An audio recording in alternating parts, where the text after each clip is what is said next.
All right. We are live. Okay.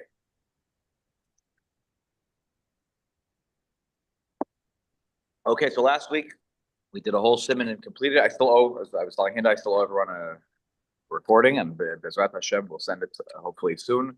Didn't have a moment to easily do it, so I apologize. We finished Reish Pei Aleph last time, which had a lot of the discussion about the tefillah. Really, think about the order of this. It's really about the tefillah. We talk about some of the things about adding certain zmiros and not to bow in a certain place in Nishmas. So those were the topics from last week, and then of course that led to when do we daven? Late, early, compared to the rest of the week. So we mentioned mentioned some other minhagim as well. All right, now let's go on to Reish Pei Beis. This is required reading for Gabayim. If you want to be a Gabbai, this is one of the simanim you have to learn. What was that? Who would want to be a Gabbai is a great siman also. That's not included in Shulchan Aruch, but also a great siman. So why would you want to do this? Anyways, important context though also is that the laws of the Kriyas Torah are not found here.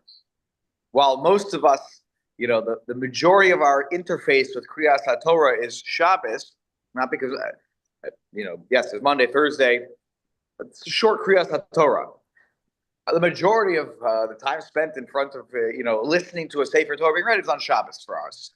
The laws of Kriyas Torah, the extensive laws of the Kriyas Torah, is earlier in Shulchan Aruch because it comes up in the regular, morning routine twice a week. Unless again, Chodesh and all these things. But that is where you'll find the chunk of all these laws. Like when there's if there's a situation where there's a toast, there's a mistake in the Sefer Torah, and what do you do in the middle of an aliyah? That's not going to be here. So I'm just giving you the full picture here that you're not going to get everything that the Gabbai needs to know. Okay, but a Gabbai also needs to know things that are unique to Shabbos in terms of the halachos. So before we even jump in and read the beginning of Reish Pei Beis, which of course starts with taking the Sefer Torah out, the Aruch HaShulchan says we add a few more things before we take the Torah out. The way it sounds here, it's like you finish Shachris, you say Kaddish Tiskabel after Shachris, and boom, the Sefer Torah comes out. And if that happened, it would be okay. That's not the end of the world. But he points out that there are a few things that we do. The Mishnah Berurah doesn't, mention this here. He gets right into what the Shulchan Aruch talks about, which is taking out the Torah and how many people you call up for an aliyah, etc. Okay, so let's just listen for a moment to the Aruch HaShulchan, the very beginning of Reish Pei Beis. He gives you a little more what we do. This is, by the way, again, if you're a Gabbai, this is the ABCs. You have to know this. So he writes, again, I'm sorry you don't have it in front of you. I guess Steve, I see, has the Aruch HaShulchan there. It's the beginning of Reish Pei Beis. So just listen right now. He says, Achar Shachris motziin Sefer Torah me'ha'aron v'kulam omdim mipnei kvoda ve'enam resha'im le'shev ad shetagia l'shulchan hakriya v'yanichua alav. After Shachris ends, you take out the Torah from the Aron. Everyone stands up because of the kavod of the Torah, and you're not permitted to sit again until the Sefer Torah arrives at the Shulchan. That's when you're permitted to sit again, right? And it's resting there. Okay, when the Torah is in motion, that's the time when you're mechuyev to stand. Even when the Aron is open, the minhag gets to stand. By the way, when is that important to know? It's important to know on Yom Kippur. Because during the Elah, there's a minhag to stand the whole time because the Aron is open. It's important to know you can sit. If you need to sit, it's not like Meikar, then you have to even be standing. It's when the Torahs are in motion that you have to stand. Okay? And what do we say? We say Vahi bin Sa'aron, and that's why I'm just reading from the Aruch HaShulchan. And then we say Brich Shemei from the Zohar, which is from the Zohar, Parshas Vayakel. Okay? What? That's from the Zohar? Yeah. It's from the Zohar. That's why it's in this very challenging Aramaic. Okay, it's from the Zohar. Yeah. Yeah. Yeah, I see it. I'm very proud of you that you were able to What? He Never mind. Thank you. oh, he said it in English. Yeah. I mean, after they said in Hebrew, but they would always say it here. He wanted to emphasize that tefillah. He would start with, I am the servant of the Holy One, blessed be he, before whose glorious Torah we bow down at all times. Ah, And there you he go. said that every week, and I remember. So you have it memorized. The rabbi in my shul growing up, when I was little, would say in English every week after they sang Eitz Chaim, he would say it in English. It is a tree of life for those who grasp it, and its ways the ways of pleasantness, and its paths all its paths of peace. Yeah, and so yeah, so I can relate to, like, when the rabbi says it in English all the time, you remember those lines for the rest of your life. That's funny that you said that. Anyways, Rob, so you say, yeah, Simeon. Rob, we learned at a previous year, some years ago, given by Hirsch Wolf, about the Mishnayos Megillah, that they asked the question, can Megillah be read in a language other than Hebrew? And they went off on a tangent telling us that if you don't know the meaning of the tefillah and you're davening in Hebrew, Yeah. Hebrew itself has the efficacy of you being yotze with the tefillah. Yeah, but I not other often languages. wonder if Kaddish and Bich Shmei and others, I don't know what those words mean. And Yeah. I recite them as written in the Hebraic alphabet. And I know I'm not Yotze. So the I good don't know. news, is Simeon, we're actually going to touch on that today. The Brich Shemay being in Aramaic, and Okay. they're usually not supposed to have bakashos in Aramaic because it's not that's not the language you're supposed to. But the Mishnah Berurah, I think, is the one who's going to touch on that, or maybe it was my Okay. extra comments. I will touch on that today. Very good. Yep. So we say Brich Shemay from the Zohar ad letavu l'chaim v'lishlam amen. Okay. By the way, notice he included the word amen. There's a whole machlokas. Do you say amen? Do you not say amen? You say amen. Okay. That's what he says here. It's part of the text according to our Chashulchan. Right. Yeah. That's why it's a machlokas. Some people do, some people don't. Now, this is very important though. Umechamden echad lahotzas sefer Torah umosar osal hashatz. You have to mechabed somebody to take out the Torah, even though the guy, the shots, the shliach tzibur could come himself, take it out, hold on to it. Especially if it's not some heavy Torah, it's easy. You do it yourself. No. You have to have someone who takes it out. Okay.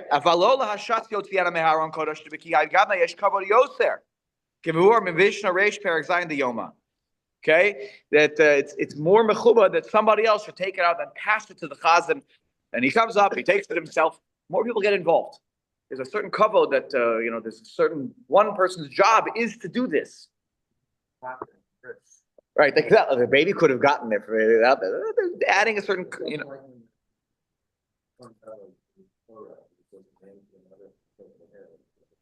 Right. Yeah. And hakel. Yeah. V'hashatz notel ha-sefer Torah upanav klape ha'am. The Shatz takes the sefer Torah, he faces the community, the kehila. Okay. Ve'omer b'kol Shema Yisrael v'gomer v'ha'am onim acharav. Okay. Ve'achar kach omer echad hu Elokeinu gadol adonenu kadosh shemo. Okay. And then he points out u'varosh Hashanah v'yom HaKippurim orim kadosh v'nora. Okay. That God is awesome. Now, I never knew this until he pointed this out. No, I'm not aware of anyone who has any communities that have this minhag. He says, Masechet Sofrim, Perak Yodalit. It's one of those Masechet Sofrim, one of the minor tractates, but it's important. There are a lot of halachas that are important in there. Perak Yodalit, halacha Yod. Omer shetzrichim tamid lomar kadosh v'nora. You should always say kadosh v'nora all year round. All year round. Why? Kadei lomar shlosha shachim gadol kadosh v'nora. You say three phrases: gadol, kadosh, and nora. Keneged gimel avos, ukeneged gimel kedoshos, kedushos. Excuse me, kedushos. Keneged the three avos, the three patriarchs, and the three kedushos. I'm not exactly sure what that's a reference to, unless it's the kedusha of. There aren't three a day. You know, I Kadosh, guess no, Kadosh, on Kadosh. Shabbos there are three or the three kadosh exactly. That's the Hindus point out. Kadosh, Kadosh, Kadosh in the pasuk from Yeshayahu. You don't think the Hilchot are the levels of purity, like this, like the. Right, maybe it could be. It could be something more obscure. Oh, like the three levels of maybe it could be. So I didn't have a chance to look at Masechah Sofrim before today. But bottom line is here, he says Kadosh Benar is supposed to be said all year round, not just Rosh Hashanah Yom Kippur. Okay. The tzibur then responds back. Then the Shatz turns around. Okay. Panav klape ha'heichal, he faces towards the Aron. V'shochek tzas, a slight little bow. Okay, a slight litlu bow. V'omer gadlu Hashem iti v'gomer. V'tzibur onin lecha Hashem hagdula. They don't say that line. The tzibur just listens, and then they say lecha Hashem hagdula v'chule ad hal hakol yiskadash yiskadal v'yiskadash v'chule, which is a paragraph that is been done away with for some reason. Nobody's like it's not. It's I don't know. Somehow we've I don't know. Somehow in that paragraph, I'm just noticing a lot of places doesn't get said. That's all. I'm just noticing. Should be said. You know, growing up in our family school, they never bowed. Never. I'll tell you why. So why is it? Why did he say shochek tzas? So it's very important. There's some halach. Yeah. Very careful. You're not supposed to bow in Hashem. So when some people bow, you want to make sure that by the time you get to the second word, you are upright. Good. And actually, that's something we learned last week. We only bow where Chazal tell us to bow. This is not one of the places in the Gemara where this is not even the Gemara. These aren't things that were in the Gemara. Right. So that's why it's shochek tzas. And there's another place where this comes up. I remember in the Aruch HaShulchan, one sec, where there are some who have the minhag to bow a little bit during 5 parts of Kaddish. Right? You say Yiskadav, Yiskadash, right? And then when you get to at the end of the first stanza, before you get to Amen Yeshma, Bagalav Isman Karev Yimru, and you do a slight little bow. You cannot, even if that is your minhag, which the Aruch HaShulchan actually mentions, that he feels that is the practice, and I know some people who are marked on that. You can't bow all the way because it is not one of the places that the Chacham said to bow. And anyway, so that's why I also think it's shochek tzas, because I don't think it's really it's one of the places of Chazal. Go ahead, Yair. What's your question? Sorry. Watch this. About bowing, about turning towards the community. We bow for like the first 2 brachot in Shemona Esrei, not the other ones, aren't they? Well, we also bow in the bracha of Modim at the beginning and end. I know, but like, what about the other ones in the middle? It's a good question. I'm happy to talk about it afterwards, though, because it's really different. It's a different topic. It's a different topic. So that one has to do with there are some reasons. One of them, the reason about Modim is because being thankful, Yeah, I know. we bend over, right? No, but why? The beginning, I'll talk about. Okay, it's a great question. I'll talk about it afterwards. Okay, so a couple more things here that Aruch HaShulchan just mentioned again that help us. Again, you won't find this in the Mishnah Berurah, so that's why I'm giving this context. Okay, v'holech hashatzim hasefer Torah liyamid ad hashulchan l'shikorin alav u'maniach hasefer Torah al hashulchan. People are sometimes like, sometimes you have a chazan who goes the wrong way. It's not. We're not like in England here. We always are on the right side, right? We drive on the right side, right? So it's tzad yamin. Why tzad yamin? But there's also we're going to see, and they're going to see even how you remachzik the Torah. He's going to talk about this. Also goes in your right hand. We'll talk about it in a second. So hold on a second, because why? Mimino eish das lamo, right? That's from your right hand. The eish das, like this, the Torah. It was given. Correct. That's why we use our right. And we're going to see even what the halacha is for a lefty being machzik the Sefer Torah, when you're a chazan or the lefty, you would think, and according to a few people, according to freedom of you would hold it in your left. But there's a reason to think actually maybe you hold it in your right, because you're imitating this idea of HaKadosh Baruch Hu being machzik the Torah with his right hand. For sure. Oh, no question. He's got a nasty curveball too. How do you know you're right? He doesn't actually have hands. The Torah describes, in certain places as if he was a righty, because most human beings are righty, and therefore that's their strong hand. Okay. So anyway, so you're supposed to walk onto the right. So you shouldn't walk up on the left-hand side. That's, sometimes can get a little, whatever. Sometimes the chazan doesn't know that. Redirect them, okay? V'yesh nogim lelech achar sefer Torah. There's a minhag to walk behind the sefer Torah. Okay? V'cheinu b'sem Masechet Sofrim. That's also Masechet Sofrim. Zelashon. That's what it says in Masechet Sofrim. Kach hayu nikiyeh hadas shebi Yerushalayim. Osten keshayu motzin es haTorah machzirin hayu holchen achareha mipnei kvodah. That the pious in Yerushalayim would walk behind the Sefer Torah when they would be bringing it out, or when they would put it back in. Okay. V'remez l'davar acharei Hashem Elokechem teilechu dvarim Yud Gimel. After Hashem your God, you shall walk. So you should walk after the Sefer, walk behind the Sefer Torah.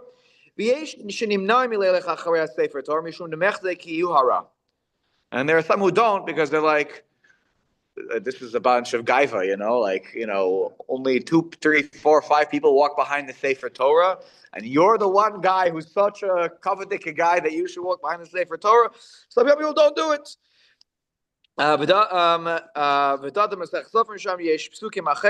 parts of Masechet Sofrim over there.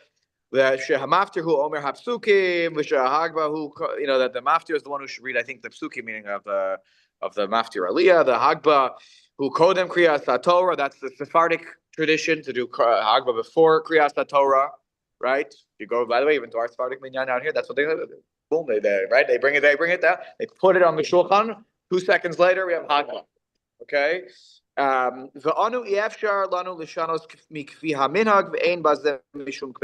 we don't change our minhag. Ashkenazim, the minhag is we do Hagba after Kriyas HaTorah ends. Okay. Now, with that in mind, now let's go to the Shulchan Aruch. Okay. So again, that's important Gabbai handbook stuff to know. You gotta take out. You gotta. This is part of the the quiz, the test. You have to pass these minhagim. Okay. Aleph. Here we go. Motziin Sefer Torah v'korim bo shiva v'im ratza lahosif mosif. Okay. We remove the Sefer Torah from the Aron. We then read 7. Aliyos. 7 people read it from it. Korim bo. We read in it 7 portions. And if you want to add. Imratzal hosif mosif. Okay. V'hu hadin b'yom tov mutar lahosif al minyan hakruim. And the same law applies. Oh, do you already receive Rosh Shlomo? Reish Pei Beis Sif Aleph.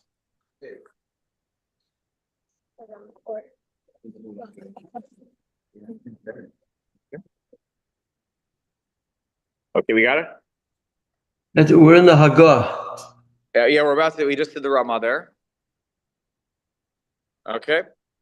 So the same law would apply on Yom Tov as well if it's permissible to add to the number of those who are called up. Let's take a little poll around the table. How many people think at our shul or many shuls that that's the case? On Yom Tov you can have osafos. Okay, most people say you can't have osafos. Okay, let's be Simchas Torah. He'll dress for Simchas Torah. But it's actually interesting. If we're not allowed to have Hosafos, I'm going to just throw a couple of things out at you. Why is it that on a fast day at Mincha, when we have a maftir, the person who's maftir is Shlishi. But on Yom Tov, we do 5 aliyos, and then what do? We call up a maftir. Just want you to remember that for a moment. We're going to get back to that. Because the calling somebody up for maftir is another person who's of the Kruim. Now you say it's not part of the Seder of the Parsha that you're reading. I'm not going to argue on that point. But it is interesting that when it comes to the fast day, we include the Kriyas HaTorah as part of the maftir, right? So we're going to see here that as much as we say that we don't add, Maker I think we're following this piece of the Ramah. We're going to see that there are those who are going to say we should never add on Yom Tov. But at the end of the day, I think the minhag is that we sort of do. Let's keep going. He's saying yes. You could add to the numbers that you call up. The number on a Yom Tov is 5. right? It's 5 aliyos on a Yom Tov. Simchas Torah is a ball game unto itself, so it may rely on this shita, which comes from the Rambam, that you can add on Yom Tov.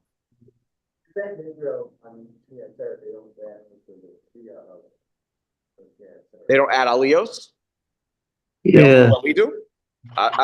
Yes, Richie, you been there on Simchas Torah?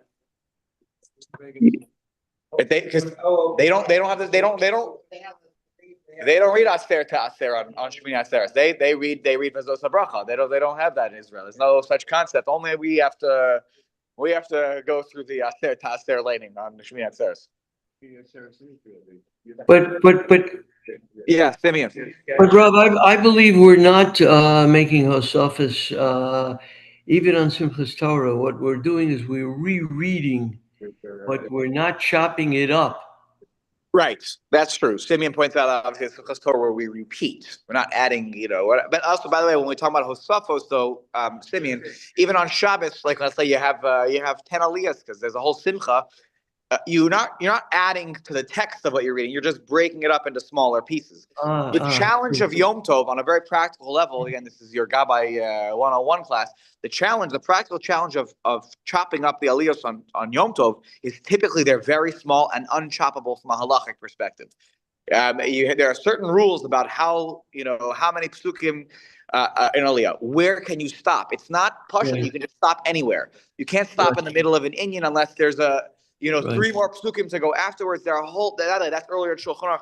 There are a whole set of laws. By the way, that's one of the things that they do make you learn in smicha. Right? You have to know where you can make hosafos. Every rabbi has to know that. Boza? You can't be in the middle of the klalos of Bechukosa. You can't in the middle make a host. Right, correct. So there are certain klolim for. So there is something to be said for. We have to keep the show moving on Yom Tov because of Simchas Yom Tov. You want to be able to enjoy the day, eat your food, etc. But let's keep going here. I just wanted to throw that out there, lob it out there for a moment. Then the Ramah throws in and says, "V'yesh omrim." You could turn the page for just a moment. I will go back to the Yom Tov ein lahosif. Right? The Ran says, "No, Yom Tov we don't add." Okay. Now look what he says though, and this is interesting. He says, "V'chein nohagu b'medinos elu." This is a custom in our countries. The paradigm the Ashkenaz, and we don't add. Okay. Again, milvad b'simchas Torah shemosifim harbe. Aside from simchas Torah, we add quite a bit. Gam b'chol Yom Tov ein hamaftir miminyan hakruim kilakaman. And also, by the way, on Yom Tov, the maftir doesn't count technically from the minyan hakruim, which again, they got a fast day mincha. He does count. We don't add a 4th aliyah for the maftir of mincha on a fast day. But we'll get there, he says. He says, we'll get there. We'll explain more. Let's go back now to the Mishnah Berurah at the beginning. Sifkata on Aleph. Okay, Motziin v'chule. Yesh lomar brich shmei b'psichas ha'aron. Vein b'Shabbos uvein b'chol. There are those that say brich shmei when the aron is opened. Whether it's Shabbos or the weekday taking out the Torah, we say brich shmei. Okay? Now, to Simeon's question and point from earlier, so this is number 2 in the extra comment. So now those who are like Jeffrey, we're using that. And I know yours is on a boat right now on the way to Israel, Tommy says, right? But number 2, he says this to your question, Simeon. Wait, how can you ask for tzrachav in Lashon Aramis? That's not... he says in his extra comments, you're not supposed to ask things in Aramis. How come here you're asking in Aramaic? So Bi'er HaMishnah Berurah Sham, the Mishnah Berurah earlier in Shulchan Aruch explains, Shekevin Shebrich Shmei Ne'amar Betzibor, since Brich Shmei is said in a tzibor, you can't say Brich Shmei, he's a yachid. First of all, you're not taking the Torah out of the yachid. Afshar La'omer B'chol Lashon. Therefore, since it's done Betzibor, there's a minyan there, therefore you can say it in any language. Like what? Kaddish. You can't say Kaddish unless you have a minyan. Unless you have a tzibur, then you can say Kaddish. So he says, since it's on the tzibur, Efshar, perhaps that's why you can say it in any language. K'moshe Kostav HaShulchan Aruch Sham B'Shebet Tzibur, Efshar Lehispalel, B'cholosh, and the Shulchan Aruch says that when you're in the tzibur context, you can pray in any language. Can't say Kaddish in a different language. That's what's funny, I know. What's Correct. for that? But like if you're, Am I right? I Well, if you look at 40 years and then, okay. I'm not aware of, that would be interesting. I never heard of that. Anyways, so Rabbi, let's go back. Oh, yes, Hinda, go what's ahead. the reason for that? What's the For- reason? That if you're in a tzibur that Aramis works, Yeah, because there's a Tosfos in Brachos that says that you can say Kaddish. It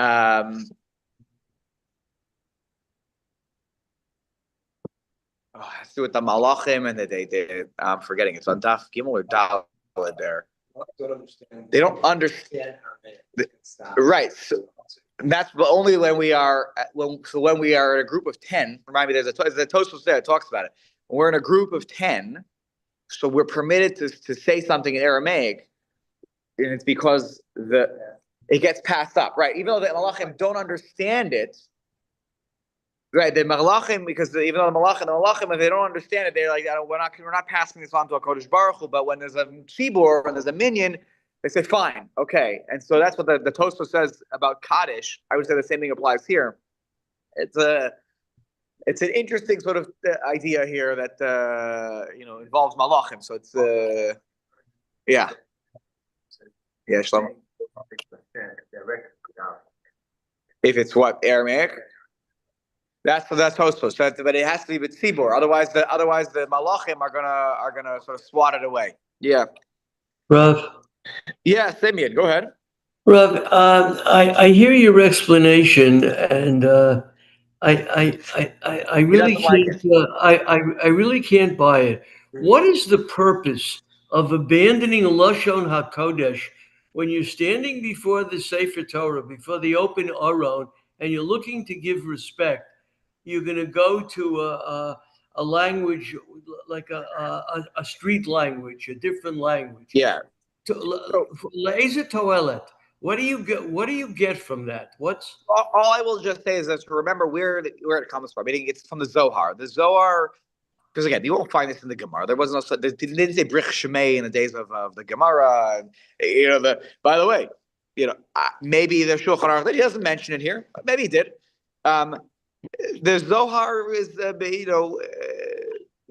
the words of the Zohar were quite popular. Certainly in the the Kabbalistic circles and the Kabbalistic movements, it was very popular. And so I think that to use the words of the Zohar was very meaningful for people. It's very meaningful for people. I think that might also be what's going on here. And that's where Baruch Shemay has stuck around. Like many other, by the way, minhagim of the Zohar, other things from the Zohar they've stuck around. Yeah, this one also seems to have stuck around, and I think that using the language of the Zohar, there's something intrinsically moving about that for people. Again, maybe for us, our generation, I don't know, maybe it's a little more distant for us, but certainly the Zohar has a very prominent status amongst certainly those of a Kabbalistic bent. Yeah, Tommy. The record, but the Oval has some Aramaic translations of the Psukim, or Aramaic explanations of the Psukim. Those are from the Targum Yonasan.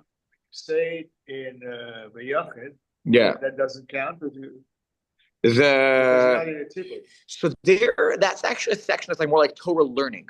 And so when we're doing that, we're actually giving an explanation to the learning of what we're doing. Kadosh, Kadosh, Kadosh, right? And then there's what's the Targum Yonasan say about the explanation of these three kedushos.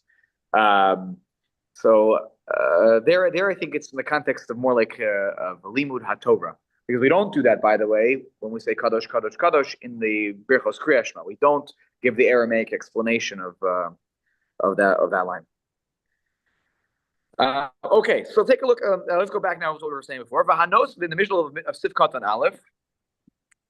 V'hanos in Sefer Torah v'hamakablo tzarach shehei b'yamin. The one who takes it out of the Aron and the one who receives it, the shliach tzibur, should hold it in their right hand. Va'afilu iter yad in lishanos says that even if they're a lefty, okay, even if they're a lefty, they should hold it in their right hand, says the Mishnah Berurah. What if they're gonna drop it? Then they should not take the Sefer Torah in their hand. But they should try to take it in their right hand, because that is, I'll give you the explanation right here in my extra comments. This is number 6 in the back. Where is it? Right. He says, "Ulaniach." This is my extra comments, number 6. Ulaniach yad small tachas yad yamin. What if I want to put my left hand under my right hand to give it extra strength? He says that's fine. That's fine. Kedei l'sayeh lebecheskas b'achzakas sefer Torah. The Shari Fry says it's mutter. Ubefrad the sefer Torah gadol v'kaveh, but only if it's a really heavy sefer Torah. Otherwise, actually, you should try to one-hand it. That's what he says in the Shari Fry. You should try to one-hand the Torah. If it's a heavy Torah, don't play games. Otherwise, you should one-hand it in your right hand, right? Because again, mimino eish das lamo. It's this idea that it's the right hand. That's the hand. That's what of Kodesh Baruch Hu. He doesn't have a hand. That's the idea. It's like we're imagining if he were to have physical character attributes, he would have used his stronger hand. Okay. Okay. Good. But Tom Nosaf, the Mishnah Berurah also adds another reason, not just mimino eish das lamo, also that vimino tichabkeni. Another pasuk that says you should cleave onto me, bimino, in your right hand. Right, there you go. So you're cleaving onto me, holding onto me with your right. So we should hold on to the sefer Torah with the right hand, even a lefty. Okay, it's not the same by like tachanun. You're supposed to you do it differently, right? If you're right, so here the lefty is doesn't like the righty according to the Mishnah Berurah. Sif katan beis the korin bo v'chulei. You're supposed to have 7 aliyos. V'hi mitzvah midivrei sofrim. This is a mitzvah from the rabbis. V'hi takana keduma mimoshe Rabbeinu, but it's not just any rabbi. This takana goes back to the rabbi of rabbis.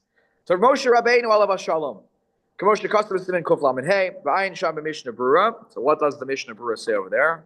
I told you I told you a story. My Rebbe once literally called me out in shir, and I was rightfully so for having been like, he said, "Did you look up the Mishnah Berurah?" It says Ayin Sham. Did you Ayin Sham? I said, "No, I trusted him." Say that you can't trust. You have to do it yourself. Anyway, so what does it say over there? It says over there in the Mishnah Berurah that Moshe Rabbeinu tikein, Moshe Rabbeinu tikein shayu korim bator berabim b'Shabbos uv'sheni v'chamishi kedei shelo yishu shlosh yomim below Torah. Why is it Shabbos, Monday, Thursday? There shouldn't be more than 3 days. Exactly from the parsha of the previous week, B'Shalach. You shouldn't go more than 3 days without water. They went 3 days without water and they complained too much. Shouldn't go without water. Torah is compared to water. And Ezra Tikein Shu Koren Gam Mincha Shel Shabbos. Why do we have a Shabbos Mincha reading? Why did Ezra establish this? Mishum Yoshvei Kronos. Otherwise they're going to go to comedy shows. They're going to go to comedy shows instead of listening to Kriyas HaTorah. No, so the Yoshvei Kronos, the scoffers, the Yoshvei Kronos is they sit at the corner of the street. The people who are there into the side, the shows on the side of the street, performer. These are Yoshvei Kronos. We say about when we say the Yoshvei Kronos, we make a theme. We're from the Yoshvei Beis HaMedrash. They are the Yoshvei Kronos. Anu mashkim, hey mashkim. They're not coming. What would they do if they weren't going to shul to hear the laning? So they should come into shul. We're reading Sefer Torah. Everybody needs to come to shul. Shabbos mincha. So why are we doing a mincha? It's because the Yoshvei Kronos is Shabbos afternoon. What else do I have to do? It's a long Shabbos afternoon. We'll sit on the street corner. We'll gamble. We'll play dice. We'll do whatever. And right, exactly. So you know what? Better yet, says Ezra, why don't you come into the shul? We'll listen to the Torah of that Moshe Rabbeinu gave you. At Periton Park. Yeah. You're here those days. I would not. People would hang out in Davis School. Yeah. Playground for Shabbos afternoon. Yeah. And Rabbi Rubenstein felt that they should have some Torah Richie, for those of you on Zoom, was describing what Parak in the Park was. He was talking about the Torah and what Shabbos afternoon that used to be. Rabbi Rubenstein. And try to teach people there. Oh, wow, interesting. Oh. Okay, there you go. So he brought the Torah to them. Okay, very nice. Good. Your shape, brother. So anyway, so this is that the Mishnah Berurah over there had said. Now let's look at Sif Katan Gimel Shiva that we call up seven. He says here, Kinei Bizman HaMishnah. Now this is important to know. You should just know this fact. It's just a good fact to know. Okay, doesn't affect our everyday life in Kriyas Torah, but Kinei Bizman HaMishnah. The time when the Mishnah was written, they would call up seven. Seven people would not. Seven people would come up and lane. Used to be like everybody laned, right? And which is usually the Kohen. There was only one bracha at the beginning and one bracha at the end. You know, the Kohen would say the opening bracha, would lane. The next person, the Levi, would come up, continue laning. Third one come up, all the way to the last one. And if they had extra, fine. Shabbos, you're allowed to add. But the last one, he would say the bracha, asher natan lanu Torah v'chaylam nata b'tochenu. Okay, that's how it used to be. That was the minhag in the time of the Mishnah. And the ones in the middle were yotze with the brachos that the first one said, and then the yotze with the last one said. There was no interruption. You know, you say, I say amen to your bracha. It's for me too. I finish the first aliyah. The next one comes up. You know, and don't say amen. Go right into the laning. Imagine, brother. Very good. There should be no talking in Kriyas HaTorah. No talking. That's what no talking during Kriyas HaTorah. By the way, we should eliminate the Misha Beirach. By the way, do you imagine how much? You know, people always shul this takes too long. You know, you'd eliminate a lot of the extra stuff in between if we just it was quiet and you just go straight through. Okay, but already in the time of the Gemara,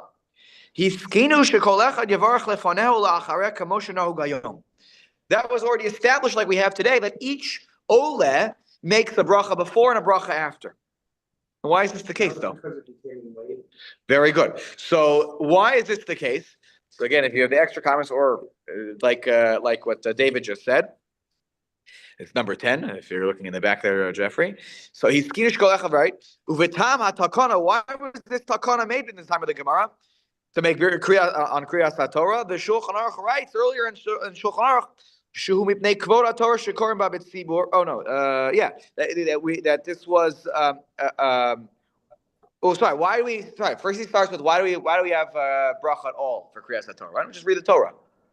By the way, you know, you could just say like it's a mitzvah to read the Torah. Why do you have to like make a bracha? We did in the morning. I said Birchas HaTorah earlier. I was a bracha levatala. I already said Birchas HaTorah. Right? And so he says the reason it was established, the takana was made because of Kavod Torah that we're reading in the Tzibur. That's a separate kind of learning. There's learning by yourself, and then there's Tzibur learning together. That deserves its own Birchas HaTorah that we're learning together. Because it was a different kind of elevated type of. Correct. That's You assume that everybody made the bracha on the one. Is that the assumption? That certainly helps. By the way, for those who didn't make Birchas HaTorah, at least you're stopping. Ahava Rabbah makes you yotze also, but you have to learn something afterwards to fulfill. The machloket, the shema counts or not because that's part of the sort of the liturgy. So that's why some people are makbid. If they're going to do that, they have to learn something right afterwards. But maybe you're doing Kriyas HaTorah shortly afterwards, so maybe it counts. So. Now, all that being said, anyways, that's where it comes from. Now, why does each Oleh make a bracha like David said? It says again earlier in Shulchan Aruch, Mishum Shahanashim Hanichnasim V'Yotzim Be'emtza Kriyas HaTorah. There are people going in and out of shul. They got the Kiddush club, you know. That's why there's a takon that was moved to Haftorah. They didn't want that. Okay. Shema lo yishmu es bracha shel ha'ola harishma. Maybe they come in after the first one made a bracha, and they missed that bracha. Oh, shel ha'ola ha'acharon. The yom shekorin had batorah b'li brachos. Then we shouldn't be having kriyas haTorah without brachos. Okay, if you walk in the middle of Aliyah, what are we going to do? But the next Aliyah, you're already starting up with again a new bracha. That's where these takanos came from. Now, Sifkat on Dalad, v'im ratza lahosif mosif. Yeah, go ahead, Jeff. Was there ever a time where when people would learn Torah, they would do this, they would say a bracha in public? The difference of Torah before and after learning? I know in our time, we say it in the morning and. No, it was only this. It's only reading from the Sefer Torah. I mean, like here, this is also part of an established. I'll tell you why. It's also a mitzvah on the tzibur, meaning I'm making a bracha here, and because this is a mitzvah, and this mitzvah is uniquely for the tzibur. By the way, we're going to talk about this. I don't know if we'll get to it today, but what happens if you miss Kriyas HaTorah? Like, you're sick, you have the flu, and you're home in bed, you can't make it, or it was freezing yesterday. Someone has a very 30-minute walk, then a frostbite, whatever. I don't want to take a chance. Did they? What do we say about their? Do we have next week? They have to make up Kriyas HaTorah, because by the way, if a tzibur, we'll talk about this also. If tzibur misses a parsha, the whole. Let's say the Israel Scarsdale 1 week is closed, right? For by the way, this is more a Floridian shaila. This was the shaila at one point for the Floridians listening, right? That there's a hurricane, and the hurricane is going to make landfall over Shabbos, and it's not safe to go out. So the shul decides we're not going to have a minyan this Shabbos, out of safety for everybody. What happens the following Shabbos? They read 2 parshios. They read the one that they missed, and they read the one of the week. So he might individually miss it. So it's a question. So that's Chamav did the same thing, by the way. But the shot is that it's really a mitzvah for the tzibur. Right? Special yechidim, fine. But it's a mitzvah for the tzibur. So making the bracha here is a mitzvah on the tzibur fulfilling Kriyas HaTorah. That's really what. No. It's a machlokes. Is it a mitzvah? Is it a mitzvah yachid or is it for the tzibur? Yeah. Of Monday, you just read the Torah. Yeah, correct. No. That's part of the Monday, Thursday. Really, we shouldn't go without learning Torah. That's anyway. Well, we do it on the week of that parsha because that's what we're learning right now. Yeah. It's not. I'm just saying. Yeah, but if it's Rosh Chodesh, I hear you saying it's Rosh Chodesh. That counts.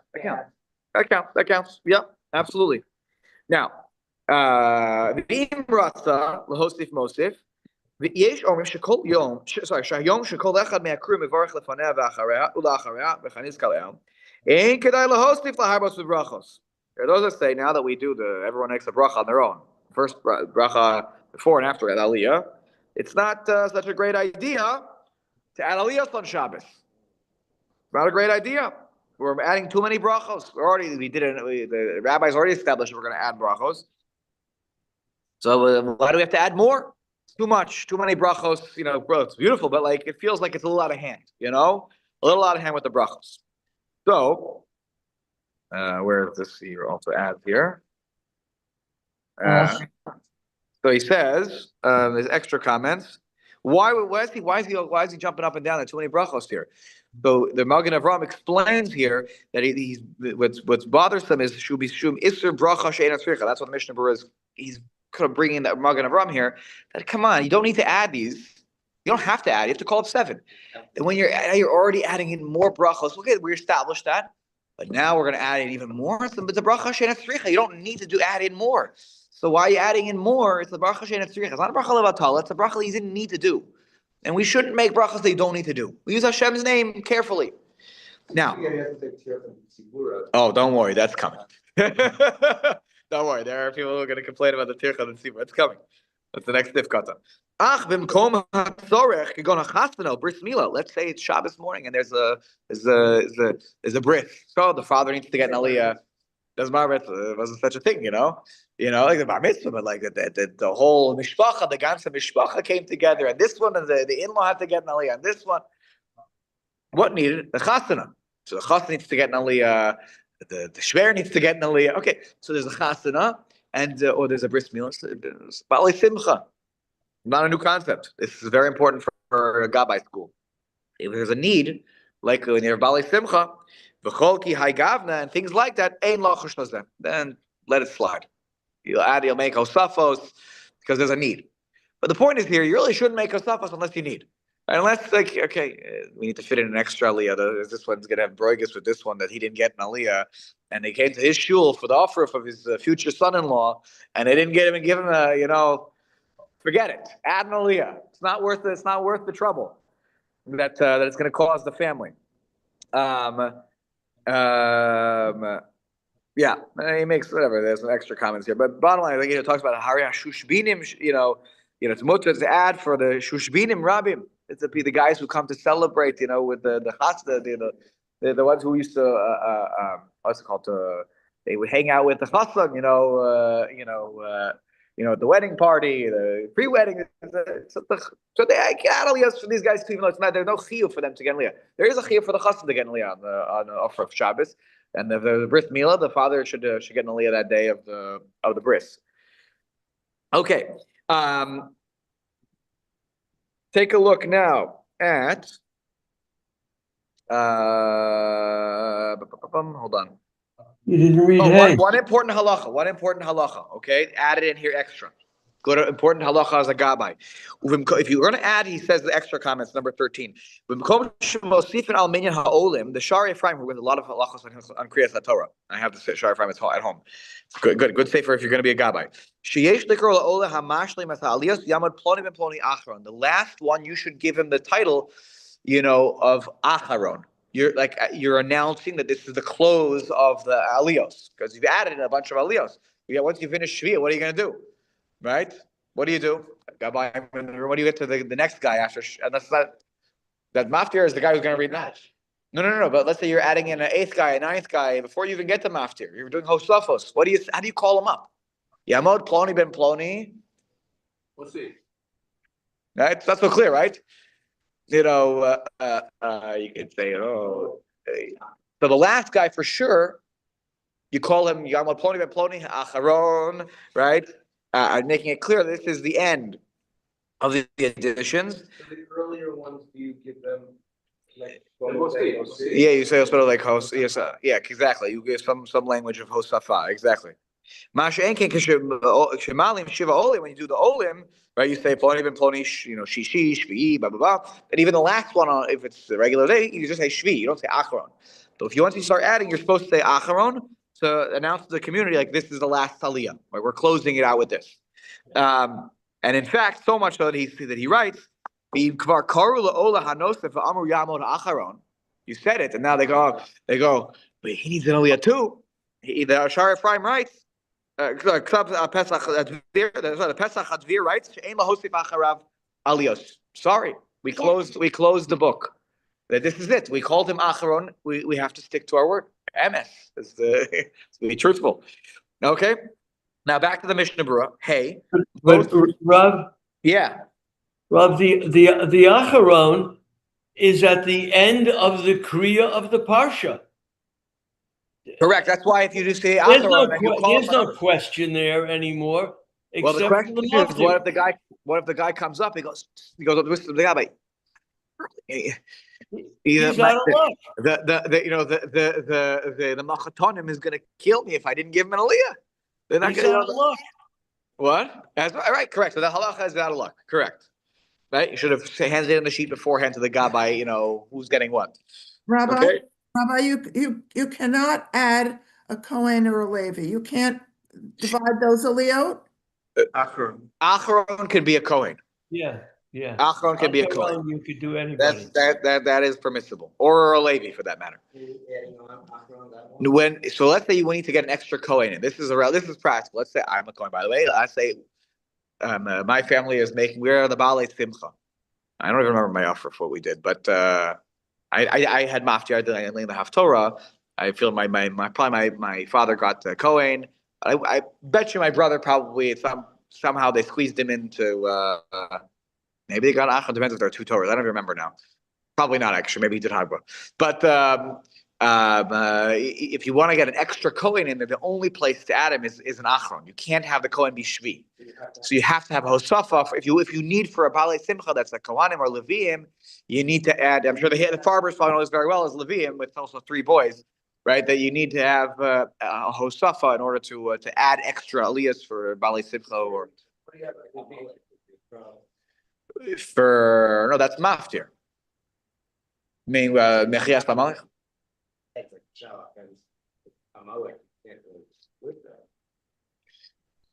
No, but you plan it out earlier.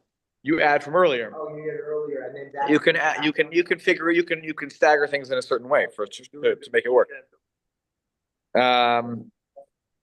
Okay, so let's see here now. Back in the Mishnah Berurah. Hey, Mosif. If you want to add. This is the number one complaint for why you shouldn't have Hosafos.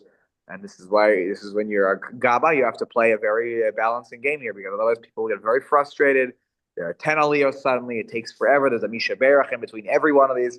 And you're really adding a lot of time. So Tirchad at Tzibur. You're adding a lot of stress to the Tzibur.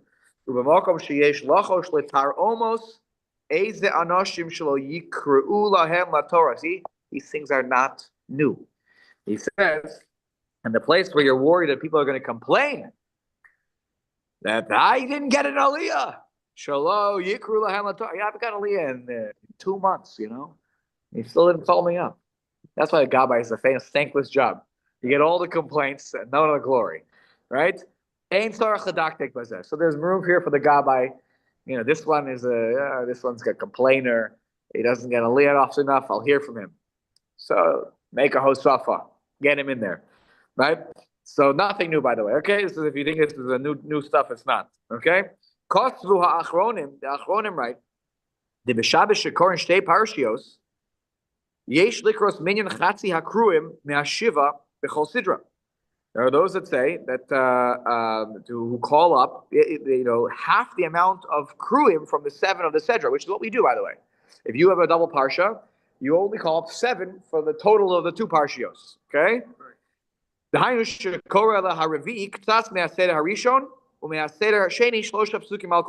very important. The aliyah that has to bridge the 2 always has to be revi. That way you're giving equal kavod to both parshios. 3 full aliyos in the first one, 3 full aliyos in the second one, and there's a bridge aliyah. Revi is a bridge aliyah, where at least in the second parsha you read 3 psukim. That comes up. My bar mitzvah parsha with the Chukosai was a leap year.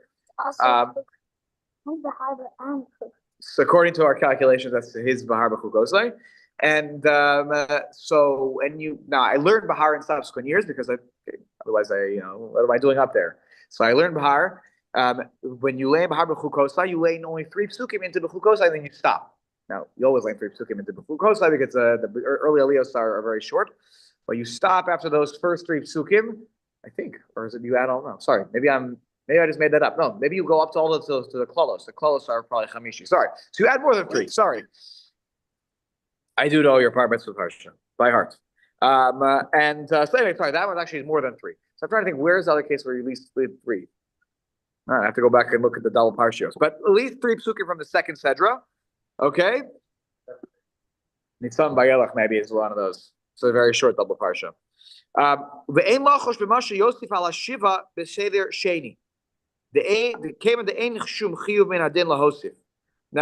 but you don't need to be careful about adding on the 7 with the second parsha. So you're going to add in the second of the 2 parshios. Okay, because there's no chiyuv min hadin. There's no obligation to add by letter of the law. Sort of, you had your 3, you had your middle one. Okay, so by the letter of the law, like you did what you're supposed to do. And if you're adding more, there's no obligation to add. I don't have to today I'm going to have 10, so I have to have 5 and 5. No, there's no law that you have to add. So we're going to stick to our plan, and you'll add at the end. Okay. Okay. Very good. Sif katan vav ein lahosif. This is on yontif, right? There are those that say you shouldn't add. Okay. Ukeshechal yom tov b'Shabbos l'kulei alma mutar lahosif al shivash k'mar b'shar Shabbos hashana. what happens? Yom Tov falls on Shabbos. We all know that you split the same Kriya into 7 aliyos instead of the 5. But you can also, he says here, you can add. If it's a Shabbos, who said you can't add? Just because he says here, the Chibi Shvil Shini Tosef or Kedushas Yom Tov, just because we added Kedushas Yom Tov, Nigro Mimenu Mahamala Dishar Shabbosos, we should reduce from what we do on every Shabbos, just because we added Kedushas Yom Tov into the picture. Doesn't make sense. I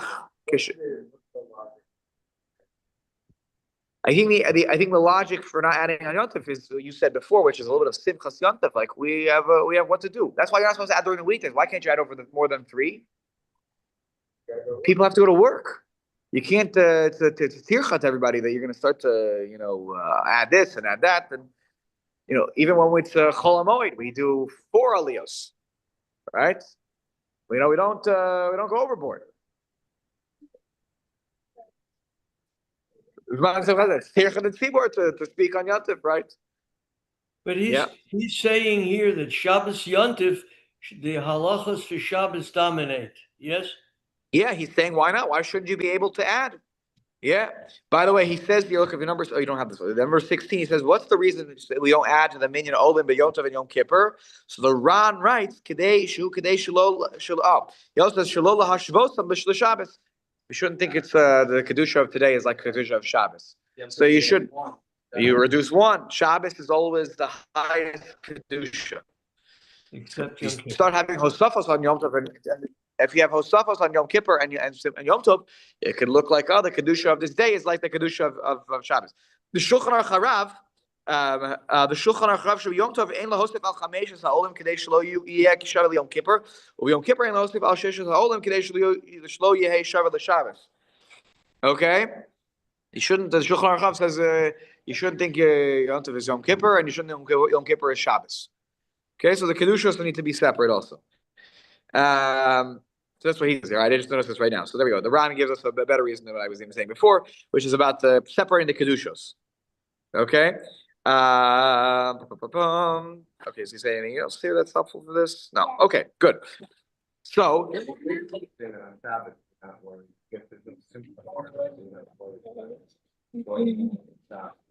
no, for sure. Shabbos is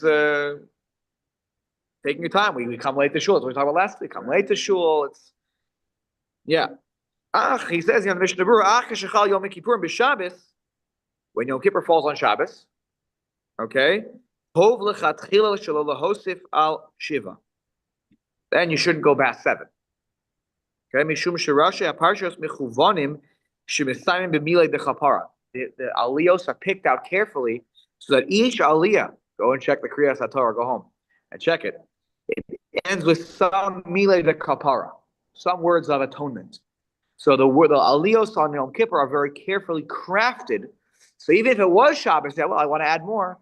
You shouldn't add. You shouldn't be cutting it up and chopping it up more, because the way that the Chazal were, set it up, they were very careful that everything ends with some milei de kapar, some words of atonement. When they do Musik, they read the section, the entire, this usually, and then they repeat it from that tree or sheet. They repeat it from the same.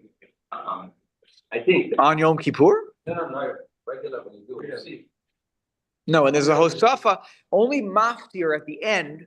There's a repetition sometimes at the end of the parsha, but that's maftir. That's not counted as one of the aliyos for the day. Hosafa are like when you're adding to the base reading of the parsha of the week, or in the case of Yom Kippur or whatever the assigned reading of the day is. That's the Hosafa. The maftir is a separate thing. That's why sometimes you'll read maftir from a different sefer, because it's Rosh Chodesh today. It's Hanukkah. So that's the separate kriya. So they do Musik from specific section of the aliyah, right? Yes. We don't the same day. No, we don't do that. You do that? I think that We don't do, we break up the aliyah, we do like. Right. The for Hosafa, there's no repeating. There's only one time when it happens. That's Rosh Chodesh on a weekday. That's the Kohen Levi aliyah. It's one pasuk. And there's a reason for that, because they're boxed in there. You have to do that. Anyways, if Yom Kippur falls on Shabbos, we don't mess with it. We keep to the 7 aliyos. Zion milvad b'simchas Torah, except for simchas Torah. because we allow everyone to merit to have an aliyah when we are messiahing the Torah. So on Simchas Torah, everybody gets an aliyah. Ukmei adina keroba poskim. Then we follow the halacha of most poskim. Shematirim lahosif b'yom tov, and we add on Yom Tov. That's the position of most poskim. The minority opinion is we don't, which we end up following most of the time. On Simchas Torah, we rely on the majority opinion that you can add on Yom Tov. So we have hosafos galore to the point where we have to actually keep going backwards. We can't even break it up anymore. We just go back and back and back. We keep repeating, right? Which is even some ways a worse hosafa, because what are you doing? You're not introducing any new limud haTorah into the community, but we do it anyways. That's the minhag on Simchas Torah. And we do that because of Kavod Torah. We do. We go back. Simchat Torah, we finish the 5 lists, and then you go back to the beginning, 1 to 5, 1 to 5, 1 to 5. Yeah. So the whole thing is repeated over and over. And then we'll end with this. Right? Even on Yom Tov, the minyan the maftir doesn't count from the minyan hakruim. This is what I was pointing out before. On a fast day, the maftir is from the minyan hakruim. Okay, but not on Yom Tov. They read the Korbanos Hayom from Bamidbar. Sukkot is separate. It's different, but think about Pesach. Everyone always does the,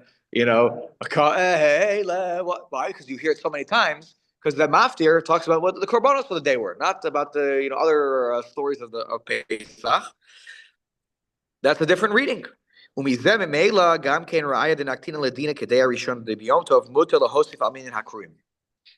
you that Me'ikar Hadin, we hold like the first opinion that the Rama said, that it's mutter to add aliyos on Yontif. Because otherwise, the maftir by right should have been added to the Minyan HaKruim. But we really paskin Me'ikar Hadin. They don't count. And that's why we can pop the maftir out and he has his own aliyah. Unlike on the fast day mincha, where we don't add in a maftir aliyah, we just simply say that the guy who's shlishi, he's the maftir. So that's an important just maker hadin to know but we don't before the aliyah, which shows you that like on some level we're done with kriyas haTorah, but we added another aliyah. But you don't do that on a fast day. So it's an interesting thing. Except for the fast day, every other day. Well, but Shabbos there are always a lot of hosafos. It's not a big deal. Yeah, no, 100%. Yeah, it's true, but that's why it shows you that Me'ikar Adin, Me'ikar Adin, we paskin like the opinion that says, you can't add hosafos, but then we cut it off there, like no more hosafos. Like we don't really like to add anymore.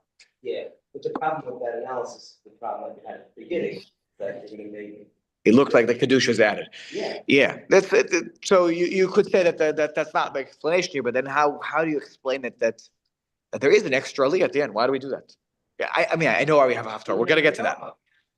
Right. So that there's a reason, but then let. When you have like three Yeah. Torah, those times, you do the whole way in 6. There's Yeah. the ability to do that. Yeah. And then you put it, you know what I'm saying? You put it. Yeah. Okay. Oh. All right. We'll stop here and have a wonderful day, everybody. And we'll continue with Sif Beis next time. Again, your crash course in Gabaying on Shabbos 101 continues next week. Next week, a lot of good. If you were in on some controversial topics, next week's the time to come. Sif Gimel gets into very sticky territory about can a woman be called up for an aliyah or even a katan? That's actually interesting. A topic about can a katan, can an aliyah. On an ordinary